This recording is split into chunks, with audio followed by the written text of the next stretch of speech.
Bonjour, alors aujourd'hui on va continuer et on va parler des esprits terriens. En effet, on avait vu que les nations possèdent trois armées.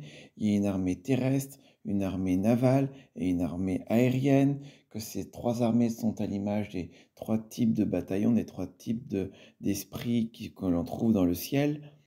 On avait commencé par voir rapidement les esprits des eaux. Alors les esprits des eaux, ce sont les esprits de séduction, de destruction, de mort, comme on peut trouver dans la Bible, Dalila, Jézabel. Ce sont des esprits qui sont très forts et ils s'attaquent principalement aux personnes de grande destinée. Ce sont des esprits très forts qui se mouvoient là où il y a des grandes destinées, là où il y a de l'argent, là où il y a de l'onction. Maintenant, j'aimerais voir un peu rapidement les esprits terriens. Alors, ce qu'il faut comprendre, c'est que notre corps est fait de poussière et il est issu de la terre. Donc, les esprits terriens, ils s'attaquent directement au corps. Et Jésus, il a dit quelque chose d'important. Il a dit qu'il nous donne la domination sur les scorpions et les serpents. Alors, avant de continuer, il faut bien prendre conscience de quelque chose, c'est que les esprits se manifestent dans le monde spirituel sous forme d'animaux. Quand on combat dans l'esprit, quand on fait des rêves, qu'on a des visions, qu'on voit des animaux, c'est la manifestation d'un esprit.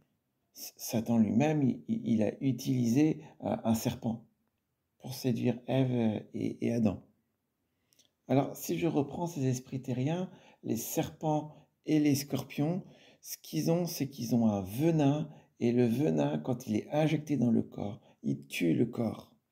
Ce qui fait que l'on trouve des esprits terriens derrière tout ce qui est maladie, affliction, cancer, rejet, honte, peur, crainte, violence, agressivité, tout ce qui est lié finalement à notre corps.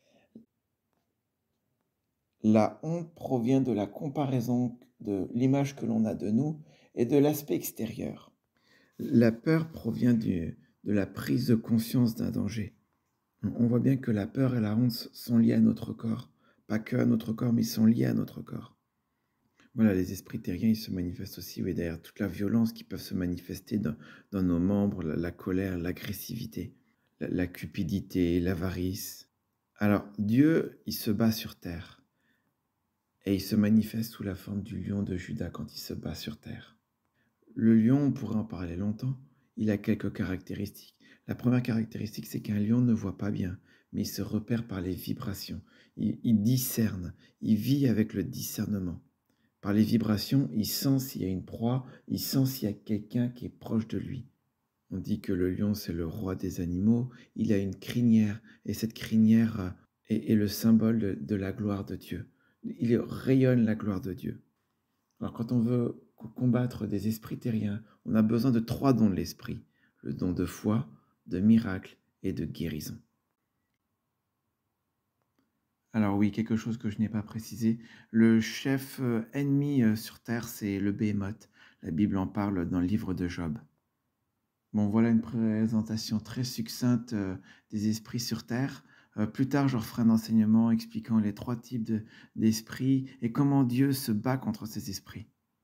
Et comment Dieu nous demande de chasser ces esprits et de détruire leurs œuvres. Voilà, à très bientôt.